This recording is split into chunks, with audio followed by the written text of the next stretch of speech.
리스 제임스가 또 부상을 당하며 라인업에서 제외되었습니다.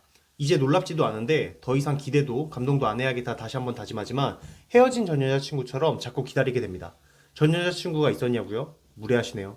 레스터시티와 첼시의 프리미어리그 12라운드 경기입니다. 전술 분석 없고요. 혼자 했고 싶네요. AMH 브레이크가 끝나고 열리는 첫 번째 경기입니다. 그리고 마레스카 더비입니다. 프리미어리그로 레스터를 승격시킨 맞박이가 1년 만에 첼시로 이적하고 친정팀을 만나는 첫 번째 경기라는 의미가 있겠네요. 라인업을 안 볼 수가 없는데 먼저 레스터는 팀이 기대하는 어린 자원 부오노 나테가 카드 누적으로 나오지 못하는 경기입니다. 최전방에 아직도 바디가 보이는 레스터입니다. 첼시는 결장자가 더 많은데 일단 리제가 나오지 못하고 직전 아스날 경기에서 골을 넣으며 컨디션을 올린 네투가 우리 갓투가 타박상 의심으로 명단에서 제외되었습니다. 네투 자리는 A매치에서 좋은 활약을 보인 펠릭스가 대신 나섰고 리제 자리에는 쿠쿠레아, 질병 의심으로 경기에 나서지 못하는 귀스토 대신에 포파나가 오른쪽 풀백의 자리에 섰습니다. 포파나 대신 센터백으로는 바디아실이 나서는 첼시입니다. 그리고 라비아 대신 엔조가 나서며 간만에 엔조 카이세도 조합이 가동되었습니다. 첼시 포지션에 살짝 변화가 있었는데 최근에는 리제가 좌측 풀백으로 나서면서 공격 시 오른쪽 풀백인 귀스토가 올라가고 오른쪽부터 포파나, 코릴, 리제 순으로 3백을 만드는 포진으로 좌측 센터백에 코릴이 섰거든요. 오늘은 좌측 풀백인 쿠쿠가 공격 시 올라가면서 오른쪽부터 포파나, 코릴, 바디아실 순으로 3백을 포진하기 위해 오른쪽 센터백으로 코릴이 나왔습니다. 어찌되었건 공격 시 3백의 중앙에는 코릴을 세우기 위한 방안입니다. 경기는 전반에 잭슨이 한 골, 후반에 첼시 엔조가 한 골, 레스터 아이유가 한 골을 넣으면서 2대1로 첼시가 승리를 가져갔습니다. 좀 빡치는 거 하나 털고 가자면 이번 경기도 여지없이 실점하며 클린시트를 못하는 경기를 보여주었습니다. 산체스 뭐라고 할 건 아니고 수비진에서 보여주는 경기 집중력이 90분을 유지할 수 없다는 것이 학계정설입니다. 이번 경기 진짜 수비라인 좋았거든요. 바디아실도 든든하실이었는데 후반 추가 시간에 집중력을 잃으며 PK를 내주는 게 상당히 아쉽습니다. 이걸로 첼시는 리그 기준으로 7경기 연속 클린시트를 기록하지 못하며 매경기 한 점 이상은 점수를 내주는 것이 상수가 되었습니다. 리제는 부상, 경기당 1실점 이상, 예상 가능한 첼시입니다. 전반 15분 바디아실이 수비라인에서 걷어낸 공이 잭슨을 향했고 첼시의 신슨이 레스터 파스와의 경합에서 승리하며 골을 성공시켰습니다.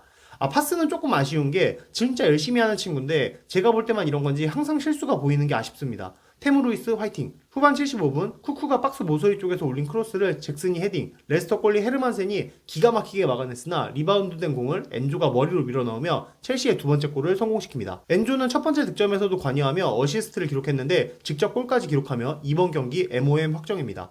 그리고 세레모니로 전화기 세레모니 하던데 조금 불편한 행동 하지 않았으면 좋겠습니다. 후반 추가 시간 이름부터 귀여운 마비디디가 첼시 골문 쪽으로 찔러준 공을 결대로 보비 리드가 따라갔고 산체스와 1대1 상황에서 라비아가 파울을 범하며 PK를 내주었습니다. 아이유가 PK를 침착하게 성공시키며 2대1로 경기가 종료됩니다. 원정에서 승리하며 리그 3위를 지켜내는 첼시입니다. 경기는 이랬고 오늘 하고 싶은 얘기는 두 가지인데 하나는 첼시 윙어에 대한 고민입니다. 현재 첼시의 윙어는 주전으로 네투와 마두에케가 나서고 2군급으로 무드릭, 산초가 나오는데 파머나 펠릭스, 보법이도 측면에서 설 수 있으니까 숫자나 이름값으로는 괜찮은 라인업을 구성하고 있습니다. 근데 이게 실속 없는 공갈빵인 게 1인분 해주는 선수는 사실상 네투뿐입니다. 무드릭 마테이 간지 오래고 산초는 데뷔전 임팩트를 다시 보여주지 못하고 있습니다. 그리고 1인분 이상 해줘야 하는 마두에케가 여러모로 문제를 일으키며 오른쪽 공격에 파괴력을 못 내고 있네요. 실제로 오늘 경기에서 나온 두 골도 모두 좌측에서 나온 골이었고 오른쪽에서 나온 파머의 골도 마두에케가 기가 막히게 선방하는 모습을 보여주어서 0골이 아니라 마이너스 1골 기록하는 마두에케입니다. 진심으로 간만에 찐으로 빡치는 상황이었는데 팀키락이 있나요? 합리적인 의심으로 마두에케가 파머 질투해서 골을 막은 게 분명합니다. 그거 아니면 올해의 예능인상? 이런 거 노리거나 리그 내 라이벌이 기안팔사나 그렇겠죠. 여하튼 믿을 수 있는 오른쪽 공격수가 최소 한 명은 필요합니다. 마두에케는 선발 자원에 어울리지 않아요. 오늘 경기 기록만 봐도 드리블 4번 시도에 2번 실패, 볼 탈취를 2번 당했는데 사실 강등권에 가까운 레스터를 상대로 팀의 주전 공격수, 그것도 아이솔레이션을 부여하는 공격수가 보여줄 만한 스탯은 아닙니다. 바로 이어서 두 번째 하고 싶은 이야기는 마두에케와 파머의 득점력이 살아나야 한다는 점인데 리그에서 마두에케의 마지막 공격 포인트는 10월 7일이었고 콜파머의 마지막 골은 10월 28일로 한 달이 다 되어갑니다. 물론 A매치 브레이크가 있었긴 했지만 초반 놀라울 정도의 활약이 다소 수그러드는 모습이고 팀 내 득점 순위도 어느새 잭슨과 동률을 만들었습니다. 조금 더 우려되는 것은 파머가 부진하는 시기가 첼시가 강팀을 상대할 때와 겹친다는 것입니다.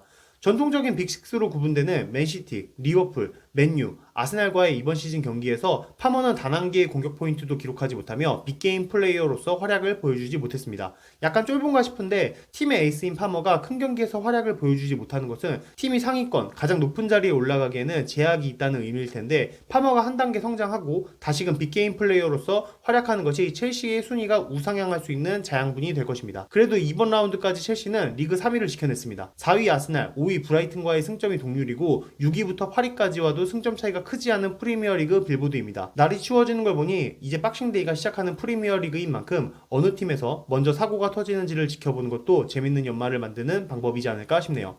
여하튼 오늘 영상 여기까지고요. 지금까지 축구지금이었습니다. 감사합니다.